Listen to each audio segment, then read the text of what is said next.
Après 35 jours d'aventure, Laura a été éliminée par les candidats de Koh Lanta, le feu sacré, à l'issue du conseil d'immunité, ce mardi 23 mai. Une grosse déception pour la jeune photographe, qui n'a rien pu faire contre la tribu réunifiée. Ce mardi 23 mai, dans Koh Lanta, le feu sacré, les candidats restants ont décidé d'éliminer Laura, au bout de 35 jours d'aventure.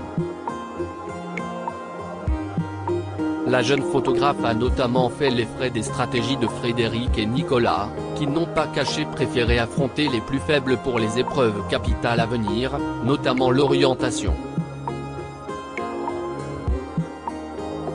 Après son élimination, Laura s'est confiée à Voici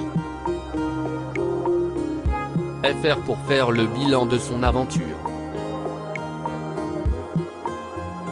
Voici.fr, vous avez tenu 35 jours dans l'aventure, sans trop vous mettre en avant sur les stratégies. Était-ce justement votre manière d'aller le plus loin possible? Laura, pas spécialement, si est-ce juste ma personnalité. Mais si est-il vrai que si j'avais été plus stratège, je serais peut-être sorti avant. Ou peut-être que je ne serais pas sorti du tout. En fait, avec les jaunes jusqu'à la réunification, tout était assez fluide. Après, il a fallu être un peu plus stratège. Après son élimination, qui fut un moment fort de l'aventure, Gilles nous avait confié avoir été très blessé par les critiques reçues lors de son élimination. Avez-vous pu mettre les choses à plat avec lui dans la résidence du jury final? Oui forcément, et même après. On s'est retrouvés et on a eu le temps de s'expliquer les choses, il n'y a plus aucun souci. Avec la fatigue, on a chacun nos vérités. Gilles est un sentimental et ses sentiments l'ont perdu. Il dit ce qu'il pense à l'instant T, il voulait vraiment m'emmener au poteau, comme il a vraiment pensé emmener Julie et Clémence. Il fallait qu'on élimine un des garçons, et si est une autre excuse un peu sentimentale qui en est ressortie. L'épreuve du tir à l'arc avait beaucoup fait réagir sur les réseaux sociaux, notamment à cause du choix de certains de casser les flèches de ceux qui n'étaient pas parents. Il ne fait pas bon ne pas avoir d'enfants sur Koh Lanta? Je comprends leur choix dans un sens car la veille, je disais que je comprenais que les parents aient davantage envie de gagner en cas d'appel à la clé. Mais quand on se retrouve sur l'épreuve, on se dit qu'on veut aussi ce moment. Et ce n'est pas plus ou moins fort selon les situations, moi aussi je suis l'enfant de quelqu'un. Quand on entend l'appel de Nicolas où son fils lui dit qu'il a vomi sur le canapé, je trouve ça très mignon, mais au final il ne prend pas conscience que son père est parti depuis 40 jours. Il n'y a pas de degré dans les relations. Et les gens ne savent pas pourquoi on n'a pas d'enfants, ça peut être ultra blessant, il faut faire attention. Revenons sur votre aventure. Avez-vous le sentiment d'avoir pu montrer qui était la vraie Laura en participant à Koh Lanta? Je me retrouve complètement dans ce qui est montré de ma personnalité. Au début on ne me voit pas trop, et après je me révèle un peu plus. Je ne suis pas une forte tête dès le début, mais je sais m'affirmer quand il le faut. Je suis plutôt contente de l'image que je dégage et les gens qui me connaissent le sont aussi. Je parle posément et avec les mains, ça me ressemble, rire. On a presque l'impression que vous avez avancé sans trop avoir d'alliés. Avant la réunification, mes alliés étaient Grace, Nico, Gilles, et sur la deuxième partie, Clémence. À la fin je n'avais en effet plus d'alliés parce que j'avais trahi Nico et perdu Clémence. Tout n'est pas montré, et l'alliance des garçons est tellement forte depuis le début qu'elle se voit.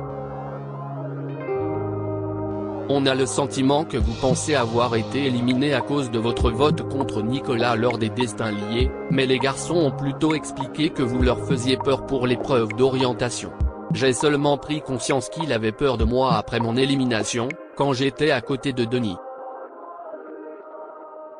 Fred et Nico m'ont dit clairement que je leur faisais peur pour l'orientation. Avant leurs explications, je pensais vraiment en effet qu'ils m'avaient éliminé à cause de ma trahison envers Nicolas. Un départ vous a-t-il affecté plus que les autres? Le départ de Clémence m'a déstabilisé. J'ai perdu une alliée en laquelle j'avais confiance à 300%. À ce moment-là, j'ai senti que ça sentait mauvais. J'ai réussi à me sauver sur l'épreuve d'adresse, et je savais très bien que si je ne gagnais pas, c'était moi qui partais. J'avais déçu Julie en votant contre elle au destin lié. Pourquoi ne pas avoir poursuivi votre alliance avec les filles pour casser le trio des garçons? De mon point de vue, j'avais déçu Julie en votant contre elle au destin lié, et elle avait consolidé ses liens avec Nico. Tania avait créé de nouveaux liens avec Fred, et moi avec Quentin. Sauf qu'eux avaient conservé leurs anciens liens entre garçons, tout en ayant leurs nouveaux liens. Moi je me sentais bête vis-à-vis de Julie, et quand je me retrouvais seul avec Tania, on ne parlait jamais de stratégie. Même si on se parlait toutes sur le camp, stratégiquement, on n'a pas su mettre les déceptions de côté. Après l'épreuve des pièces de bois que vous aviez gagnée et suite à laquelle Tania a été évincée, vous avez décidé de protéger Quentin avec le pouvoir du talisman. Après votre élimination, vous avez là aussi eu un geste pour lui en lui donnant votre vote noir. Cela peut paraître surprenant pour un aventurier de qui vous n'étiez pas si proche. Je connaissais quand même Quentin, nous étions ensemble au tout début de l'aventure. Mais après les destins liés, j'avais trahi 2 de mes alliés, et il ne restait pas beaucoup de monde sur ce camp. Avec Quentin, nous nous sommes beaucoup rapprochés. Je lui ai naïvement fait confiance car il a très bien joué son rôle. Il avait compris que j'étais la petite brebis qui allait sortir, et qu'il avait besoin de mon vote. Il a été très fort et moi j'ai été très naïve. Avez-vous des regrets dans votre aventure? Le plus fort, si est de ne pas avoir gagné la dernière épreuve d'immunité contre Nicolas, à 2 secondes près. Et le second, ce serait de ne pas avoir réalisé qu'on aurait dû sauver Tania et évincer l'un des garçons pour qu'il se batte en duel avec Esteban. Vivez-vous toujours dans votre camion? Qu'est-ce qui vous avait motivé à prendre cette décision de vie? Ce n'est plus le cas, car au retour de Koh-Lanta, j'ai eu besoin de retrouver du confort. Je me suis dit ok, douche, grandeur, confort, j'ai besoin d'espace, rire. Je suis maître nageuse et photographe à la base, pour faire une saison, j'avais besoin de me loger. Sur la côte si est difficile, donc je me suis dit que j'allais vivre dans mon camion pendant 2 mois. Ça m'a plu, et j'ai fait ça pendant plus d'1 an. Aujourd'hui j'ai mon appartement, mais je suis quand même plus souvent dans mon camion. Parmi les candidats restants, qui selon vous mériterait le titre de l'aventurier ultime? À ce stade du jeu, l'aventurier le plus complet, si est Nicolas. Il a gagné des épreuves, ou sinon il était au moins bien placé, il était bon dans la survie. stratégiquement, il a 2-3 pions d'avance. Mais si je devais parler avec le cœur, je dirais Julie.